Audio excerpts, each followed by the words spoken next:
Hello friends, Inu के flavoured kitchen YT पे आप सबका स्वागत है। कैसे हैं आप सब? तो फेस्टिवल सीज़न शुरू हो चुका है और फेस्टिवल है हमारा दिवाली का। तो सबसे बढ़िया धूमधाम से मनाने वाली हमारी दिवाली खूब सारी लाइटों से भरी हुई और खूब सारे पकवानों के साथ हम बनाते हैं दिवाली को अच्छे से। तो दिवाली में हम बहुत सारे फूड बनाते हैं और ये त्यौहार भी हमारा 4 से 5 दिनों तक चलता है। तो क्यों ना हर दिन कुछ नया बनाया जाए। तो आज की रेसिपी है दिवाली के लिए हमारी बिरयानी की रेसिपी। तो ये रेसिपी इसलिए मैं आपके साथ साझा कर रही हूँ क्योंकि रोज़ रोज़ वही पका पका तला भुना खा करके ना हम हो जाते हैं बोर। तो ऐसा लगता है कि कुछ हल्का हो जाए। तो हल्के फूड को जो अगर खाने का मन हो तो हमें खाना चाहिए क्या? बिरयानी। तो चलिए आज बिरयानी की रेसिपी फ्लेवर्ड किचन वाईटी पे मैं आपके साथ शेयर करने वाली हूँ। और ये रेसिपी बहुत ही ज़बरदस्त बनती है, बहुत ही कम इंग्रेडिएंट से बन जाएगी और बहुत ही मज़ेदार बन जाएगी और बहुत आसान तरीके से। तो चलिए स्टार्ट करते हैं अपनी वेज बिरयानी की रेसिपी, जो बहुत ही क्विक बन जाएगी, कम मसालों में और झटपट। तो स्टार्ट करने से पहले अगर आप मेरे चैनल पर नए हैं तो फ्लेवर्ड किचन वाईटी को सब्सक्राइब कर दीजिए, बेल आइकन को प्रेस कर दीजिए ताकि मेरे आगे आने वाले सभी वीडियोस की नोटिफिकेशन आपको मिलती रहे। तो चलिए स्टार्ट करते हैं अपनी रेसिपी। तो यहाँ सबसे पहले मैंने लिया है प्याज, अदरक, लहसुन, शिमला मिर्च और हमारी हरी मिर्च। तो इतने हमें वेजिटेबल्स डालने हैं। आप चाहो तो वेज बिरयानी में आप बहुत सारे वेजिटेबल्स को ऐड कर सकते हो, पर मैं यहाँ इतनी ही वेजिटेबल्स ले रही हूँ। तो अभी हमें क्या क्या सामान चाहिए वो सारी चीज़ें मैं आपको दिखाने वाली हूँ। और अब मैं ले रही हूँ यहाँ पे सोयाबीन। तो ये अभी मेरा ड्राई सोयाबीन है, मतलब मैंने इसको सोक नहीं किया है। अब हमें इसको क्या करना है, हमें इसे सोक करना है। तो आज की जो बिरयानी बनेगी वेज वाली वो बनेगी सोयाबीन से। तो सोयाबीन में भाई बिरयानी है तो सोयाबीन तो पड़ेगा ही पड़ेगा। तो हम सोयाबीन से बनाने वाले हैं। ये पूरी वेजिटेबल्स की नहीं है, वेजिटेबल और सोयाबीन के साथ। इसी के साथ अब मैं आपको दिखाने वाली हूँ मसालों को। तो यहाँ पर ये ड्राई मसाले हैं, सूखे मसाले खड़े मसाले जो हम डालने वाले हैं। तो यहाँ पर है हमारी काली मिर्च और थोड़ा सा चक्री वाला फूल, उसके बाद लौंग, जीरा, कसूरी मेथी, दालचीनी, हरी इलायची, काली इलायची यानी बड़ी इलायची और तेज़पत्ता। तो बस इतने से ही हमें यहाँ पर खड़े मसाले चाहिए। तो यहाँ पे खड़े मसालों को अच्छे से हमें ले लेना है। आप देख सकते हो इतनी कितनी क्वांटिटी। तो क्वांटिटी भी, और अब मैं आपको दिखा रही हूँ यहाँ पे सूखे मसाले जो हम पिसे हुए मसाले डालेंगे। तो यहाँ पर मैंने लिया है रेड चिली पाउडर। तो यहाँ पे रेड चिली पाउडर आप नॉर्मल रेड चिली पाउडर भी यूज़ कर सकते हो, कश्मीरी लाल मिर्च भी यूज़ कर सकते हो और डेगी मिर्च भी यूज़ करते हो, जो आपको पसंद हो। इसी और साथ साथ है बिरयानी मसाला, गरम मसाला, हमारा धनिया पाउडर और थोड़ा सा हमारा हल्दी पाउडर। तो हल्दी बहुत ज़्यादा नहीं पड़ती है इसमें, कम मात्रा में पड़ती है, तो इसलिए उसकी क्वांटिटी थोड़ी है। तो मैंने यहाँ पे प्रिपरेशन का सारा सामान आपको दिखा दिया है। अब चलते हैं, स्टार्ट करते हैं। तो क्या करना है, सबसे पहले सोयाबीन को सोक करने के लिए रख देते हैं, यानी इसको भिगो देते हैं, क्योंकि सोयाबीन को फूलने में, सोक होने में टाइम लगता है। तो अगर आप एकदम क्विक चाहते हो, आपकी सारी तैयारी हो चुकी है और आपको लगता है कि अब हमें फटाक से बनाना चाहिए, तो सोयाबीन को सोक करने का एक ट्रिक मैं आपको बता देती हूँ। आपको क्या करना है, इसको अच्छे से वॉश कर लेना है पहले 3-4 पानी से। तो जितनी भी इसमें गंदगी होती है ना, जो कि बाहर शॉप पे मिलता है तो ऐसे ही खुला रखा रहता है कहीं, है ना, या पैकेट्स में भी है तो थोड़ा बहुत गंदगी तो होती ही है। तो हमें 3-4 पानी से इसको अच्छे से वॉश कर लेना है, धो लेना है। धोने के बाद हमें क्या करना है, इसमें पानी डालना है और पानी डाल के ना इसको ना थोड़ी देर के लिए गैस पे चूल्हे पे चढ़ा दीजिए और बस 2-4 मिनट के लिए इसको गर्म कर लीजिए पानी को, और ये बहुत जल्दी सोक हो जाती है, अच्छे से एकदम वो हो जाएगी। आप क्या करना है, जब तक ये सोक हो रही है, हमारी फूल रही है, तब तक हमें अपने वेजिटेबल्स को कट कर लेना है। तो मैंने यहाँ पे प्याज को कट कर लिया। आप क्वांटिटी देख सकते हो, क्योंकि हम यहाँ पे कम से कम 2 या 3 ग्लास चावल लेंगे, उस हिसाब से हम बिरयानी बना रहे हैं। तो मैंने यहाँ पे क्या किया है, प्याज को खड़ा खड़ा कट कर लिया है और उसके बाद अब मैं यहाँ पे शिमला मिर्च को भी खड़ा खड़ा कट कर लिया है, जैसा हम नूडल्स में डालते हैं ना, उस तरह से। और मैंने गार्लिक यानी कि अपना अदरक और हमारा जिंजर यानी कि जिंजर और गार्लिक यानी अदरक और लहसुन को हमने ग्रेट कर लिया है। और हरी मिर्च को मैंने बीच से कट कर लिया है। इसको मैं छोटे पीसेस में नहीं डालूंगी, बड़े पीसेस में सीधे कट कर लेंगे, ऐसे ही इसका तीखापन आ जाएगा। तो अब क्या करना है, हमें चेक कर लेना है कि हमारी सोयाबीन हो गई है या या नहीं। तो आप देख सकते हो कि सोयाबीन बहुत अच्छे से सोक हो चुकी है। और अब क्या करना है, इसका सारा पानी स्क्वीज़ कर लेते हैं, यानी कि पूरा इसको निचोड़ के हम इसका पानी निकाल लेंगे। और निकालने के बाद इसको दूसरे बर्तन में रखते जाएंगे। तो आप यहाँ पे देख सकते हो, बस ऐसे ही सोयाबीन को निचोड़ते चाहिए एक हाथ से और दूसरे बर्तन पे इसको ट्रांसफ़र करने चाहिए। तो हम सोयाबीन को निचोड़ रहे हैं, तो सबसे पहला काम हमारा सोयाबीन का ही है, क्योंकि सोयाबीन को हमें करना क्या है। तो ये आप देख सकते हो, मैंने छोटी वाली सोयाबीन ली है। मैंने यहाँ पे ये बताना भूल गई थी, ये बड़ी वाली सोयाबीन नहीं है, जो छोटे वाले चंक्स आते हैं ना, मैंने वो लिए हैं। बहुत बड़े वाले हम बिरयानी में नहीं डालते, वैसे आप डालना चाहो तो डाल सकते हो। तो अब क्या करना है, आप थोड़ा सा इसको ना हम अच्छे से मैग्नेट कर लेंगे। तो हमें इसमें डालना है, हम थोड़ा सा गार्लिक डाल रहे हैं, थोड़ा सा जिंजर यानी थोड़ा अदरक, थोड़ा सा लहसुन, थोड़ा सा हमारा शिमला मिर्च, तो बहुत ज़्यादा नहीं, थोड़ी थोड़ी चीज़ें सब डालेंगे। और अब प्याज डाल रही हूँ मैं। अब हम डालने वाले हैं इसमें मसाले, तो थोड़ी थोड़ी वेजिटेबल्स भी डाल रही हूँ और थोड़े मसाले हमारे पिसे वाले। तो हल्दी डाली थोड़ी सी, थोड़ा सा हमने धनिया डाला है, धनिया पाउडर, थोड़ा सा गरम मसाला पाउडर और थोड़ा सा हमने बिरयानी मसाला डाला है। तो बस इतनी सारी चीज़ें डालेंगे और थोड़ा सा रेड चिली पाउडर। तो जितना भी आपने स्टार्टिंग में जितने भी इंग्रेडिएंट्स देखे थे, वो सारे इंग्रेडिएंट्स हम इसमें डाल रहे हैं। और अब मैं डाल रही हूँ यहाँ पे पूरा 1 कटोरी दही। तो ये कम से कम 1 कटोरी दही इसमें पड़ जाएगा अच्छे से। तो दही आपका ताज़ा होना चाहिए, खट्टे दही का इस्तेमाल बिल्कुल भी मत करिएगा, ताज़े दही का इस्तेमाल करिए। उसको अच्छे से फेंट लीजिए और फेंटने के बाद इन सारी चीज़ों को अच्छे से मिला लीजिए।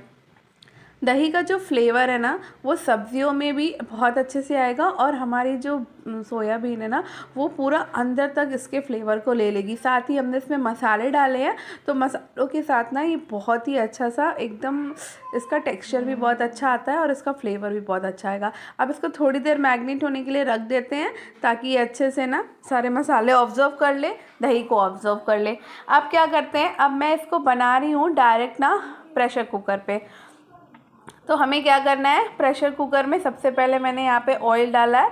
आप चाहो तो पूरा मक्खन में या फिर पूरा घी में बना सकते हो। तो मैंने थोड़ा सा इसमें घी डाला है और थोड़ा सा इसमें मैंने ऑयल डाला है। तो ऑयल आप कोई भी इस्तेमाल कर सकते हो, मैं यहाँ पे सरसों के तेल का इस्तेमाल कर रही हूँ। और उसके बाद अब क्या करना है, अब अच्छे से ना इसको ना चला लेना है, यानी कि थोड़ा सा हमारे प्याज को ना फ्राई कर लेना है। तो मैंने यहाँ पे सारा प्याज नहीं डाला है। आप जितना प्याज ड्राई मतलब थोड़ा सा नहीं हम रोस्ट करके रख लेते हैं ऊपर से डालने के लिए, वैसा ही करना है। तो इसको बहुत ही धीमी आंच पे करना है, आप तेज़ आंच पे मत करिएगा, नहीं तो जल जाएगा। और देखिए हमारा हो गया था प्याज अच्छे से रेड सा गोल्डन, बस हमें से निकाल लेना है। अब मैंने क्या किया, उसी बचे हुए ऑयल में मैंने क्या किया, इसमें 1 बड़ा चम्मच घी का डाला है। तो मैं घी से ही बनाती हूँ बिरयानी को, आप चाहो तो मक्खन में भी इसको बना सकते हो।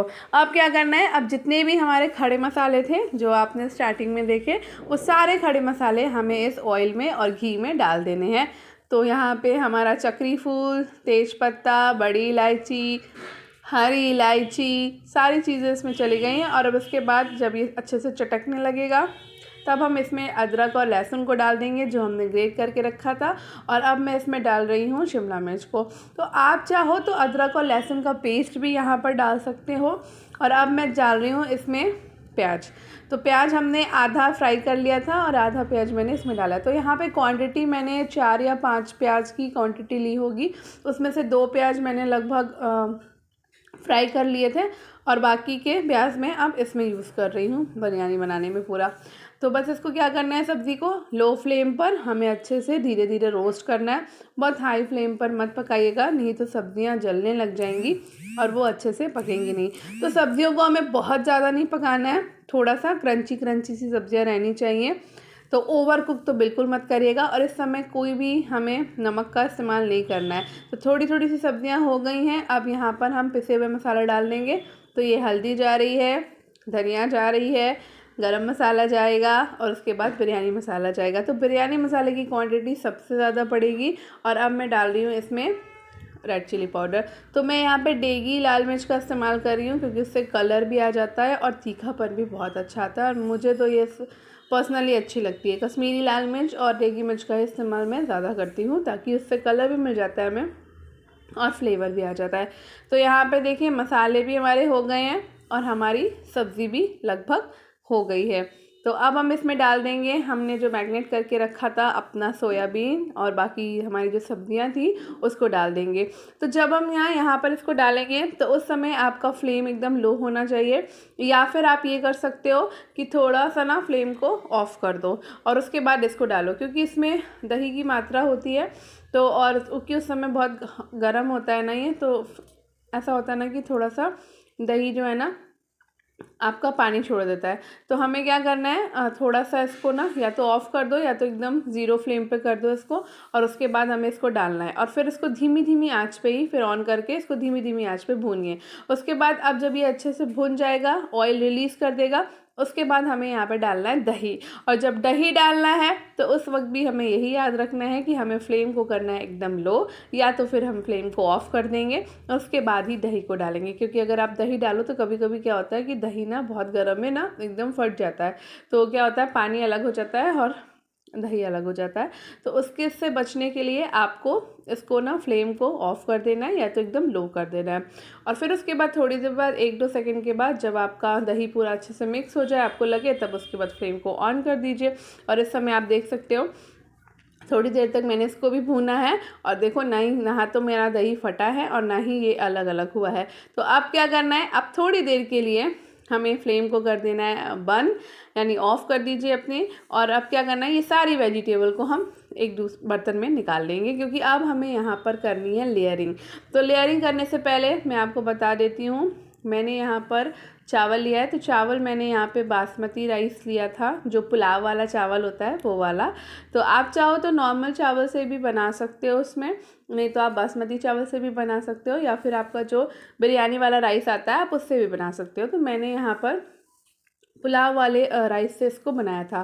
तो अब क्या करना है, मैंने सारा जितना वेजिटेबल था अच्छे से हमारा भून गया था, तो मैंने इसको निकाल लिया और एक लेयर पहले मैंने इसमें सारा अपना सोयाबीन और वेजिटेबल का लगा दिया है। अब उसके ऊपर मैं यहाँ पे चावल का लगा रही हूँ। तो चावल को अच्छे से मतलब कि अच्छे से देख लीजिएगा कि कूड़ा करकट ना हो। उसके बाद उसको वॉश कर लीजिए और वॉश करने के बाद मैं इसे लगा रही हूँ। चावल को बिल्कुल भी भिगो के नहीं रखना है, क्योंकि अगर आपने चावल को भिगो दिया तो चावल ओवर सोक्ड हो जाता है और फिर जब आप बिरयानी बनाओगे ना तो वो उतनी खिली खिली नहीं बनेगी, क्योंकि वो ऑलरेडी चावल पानी में सोख हो जाता है। इसलिए जब आपको बिरयानी बनानी हो, आप रेडी हो, उस वक्त ही आपको चावल को धोना है और वॉश करने के बाद डायरेक्ट आपको इसमें डाल देना है। अब मैंने क्या किया, यहाँ पर एक लेयर पहले वेजिटेबल या सोयाबीन की लगा दी थी, उसके ऊपर मैंने अपना पूरा राइस का एक लेयर लगाया, उसके ऊपर फिर से मैंने वेजिटेबल सोयाबीन का लगाया है। और अब मैं यहाँ पर कसूरी मेथी और थोड़ा सा ये अपना जो हमने ड्राई रोस्ट कर जो हमने रोस्ट करके रखा था हमारा ये प्याज, उसको डाल देंगे। और उसके बाद अब मैं 1 चम्मच इसमें भर के घी डाल रही हूँ। अब हम इसके बाद क्या करेंगे, अब इसके बाद इसकी सेकेंड लेयरिंग करेंगे। आप चाहो तो इसको ना एक साथ मतलब वेजिटेबल्स नीचे रहने दो, ऊपर पूरा चावल डाल दो। वैसे इस तरह से लेयरिंग करोगे तो बिरयानी बहुत अच्छी बनती है। और अब मैंने यहाँ पर 1 चम्मच नमक डाल दिया है। तो नमक की भी लेयरिंग ऐसे ही चलेगी, जैसे हम पहले पूरा अपना वेजिटेबल्स डालेंगे, फिर चावल डालेंगे, उसके बाद जो भी घी वगैरह वो डाला, कसूरी मेथी डाली, उसके बाद हमने नमक डाल दिया। और अब उसके बाद अब दूसरी लेयर उसके ऊपर फिर मैं चावल की लगा रही हूँ। उसके ऊपर से फिर से हम अपनी ये सारी वेजिटेबल वाली और सोयाबीन की लेयर लगा रही हूँ।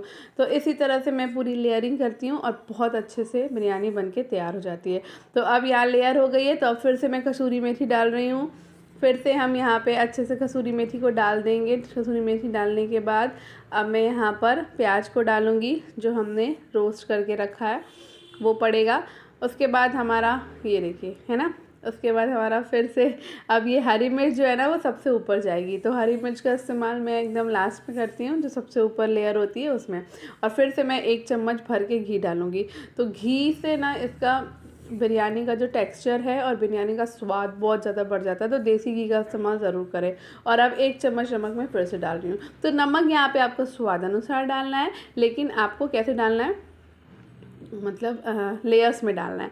और अब मैं यहाँ पे थोड़ा सा फूड कलर का इस्तेमाल कर रही हूँ। आप चाहें तो बिल्कुल भी फूड कलर का इस्तेमाल ना करें। मैं थोड़ा सा यहाँ पे वो हल्का सा वैसे लड्डू वाला जो कलर होता है ना उसका इस्तेमाल करिए। आप चाहो तो यहाँ पे रेड कलर का इस्तेमाल कर सकते हो या ऑरेंज वाले कलर का इस्तेमाल भी कर सकते हो। मैं थोड़ा सा उस कलर का इस्तेमाल कर रही हूँ। और अब हम डाल देंगे यहाँ पे पानी। तो पानी डालने में आपको क्या करना है, क्योंकि कलर डाला है हमने तो पूरे में वो हो ही जाता है। तो आपको क्या करना है, एक साइड से, एक किनारे से इसमें पानी डालना है। और जैसे मैं पानी डाल रही हूँ वैसे ही आपको पानी डालना है। और देखो पानी डालते ही सारा कलर का ये ऊपर ऊपर आ गया। बस पानी डाल दीजिए। पानी कैसे डालना है, तो पानी आपके चावल से थोड़ा सा ऊपर होना चाहिए, जैसे हम चावल घर पे बनाते हैं ना उस तरह से, बस थोड़ा सा उससे क्वांटिटी कम होगी। और अब क्या कर देना है, सीटी लगा देनी है। तो विसल आपकी सिर्फ एक विसल लगेगी, या फिर ज़्यादा से ज़्यादा आप 2 विसल लगा सकते हैं। और जैसे ही आपकी विसल हो जाएगी 2 दूसरी, तुरंत उसको खोल दीजिएगा। 1 सेकेंड भी आपको इंतज़ार नहीं करना है, नहीं तो आपका बिरयानी गल जाएगा। तो यहाँ पे 2 विसल हो चुकी हैं। नहीं तो आप 1 विसल लगाओ, 2-4 मिनट इंतज़ार करो, उसके बाद खोल के उसको देखो कि वो हो गया कि नहीं। और बस जैसे ही हम खोलेंगे उसके बाद उसको किसी बड़े बर्तन में ऐसे वापस ना पलट लो, क्योंकि अगर आप पलटोगे नहीं तो क्या होगा, नीचे वाला जितना भी हमारा राइस है ना बिरयानी का, वो सारा ओवर कुक हो जाएगा और वो सारा गल जाएगा। तो अगर आप इसको पलट लोगे ना तो बहुत ही खिली खिली सी बिरयानी बन के हमारी तैयार हो जाती है। तो बहुत जल्दी बन जाती है, बस प्रिपरेशन में टाइम लगता है। तो अब क्या किया मैंने, परात में अपने डाल दिया था, क्योंकि इससे बड़ा बर्तन तो और मुझे कोई समझ नहीं आता जिसमें ये अच्छे से हो जाए। और बिल्कुल भी चिंता मत करिए कि ठंडी नहीं होती है, बस गर्मा गर्म ऐसे ही आपको खानी है। तो बस क्या करना है, जल्दी से डालिए, खाने के लिए सब रेडी हो, ऊपर से धनिया पत्ती से सजा दीजिए बढ़िया सा, और उसके बाद इसको सर्व कर लीजिए। तो आप इसको सर्व कर सकते हैं चटनी के साथ, जो ग्रीन वाली चटनी होती है, या फिर वो जो एक लिक्विड वाला रायता होता है जो हमारा दही और ग्रीन चटनी से मिलके कॉम्बिनेशन से बनता है, आप उससे भी सर्व कर सकते हैं। नारियल की चटनी के साथ भी सर्व कर सकते हैं। तो यहाँ पे मैंने सर्व किया था हमारे एक रायते के साथ में, जिसकी रेसिपी मैं बहुत जल्दी आपके साथ साझा करूँगी। इसके साथ मैंने साझा नहीं करी है। तो ये बहुत ही बढ़िया सी डिलीशियस सी हमारी बिरयानी बन के हो गई है रेडी। तो दिवाली में अगर आप बोर हो गए हैं पूड़ी कचौड़ी और बहुत सारे पकवान खाते खाते, तो आप ना किसी भी दिवाली के 5 दिनों के फेस्टिवल में एक दिन आप ना बिरयानी का मज़ा ले सकते हैं। बढ़िया मील है, पेट भर जाता है और बहुत ही बढ़िया सा इसका स्वाद आता है, और एकदम टेस्ट भी चेंज हो जाता है। तो बहुत ही, आपने देखा, कम मसालों में बहुत ही बढ़िया बन करके हमारी बिरयानी हो गई है तैयार। तो वेज बिरयानी हो गई है रेडी टू ईट। कैसी लगी आपको ये बिरयानी की रेसिपी? अगर आपको मेरी ये बिरयानी की रेसिपी पसंद आई हो तो वीडियो को लाइक करिएगा, शेयर करिएगा, और चैनल को सब्सक्राइब करना बिल्कुल मत भूलिएगा। फ्लेवर्ड किचन बाय टी के साथ कनेक्टेड रहिए, खाइए, खिलाइए, और दिवाली के फेस्टिवल का खूब सारा मज़ा लीजिए, क्योंकि त्यौहार पूरे साल भर में आता है। तो खूब सारा खाना भी खाना चाहिए, बढ़िया बढ़िया सी डिशेस को ट्राई करिए और अपनों के साथ साझा करिए। Thank you for watching.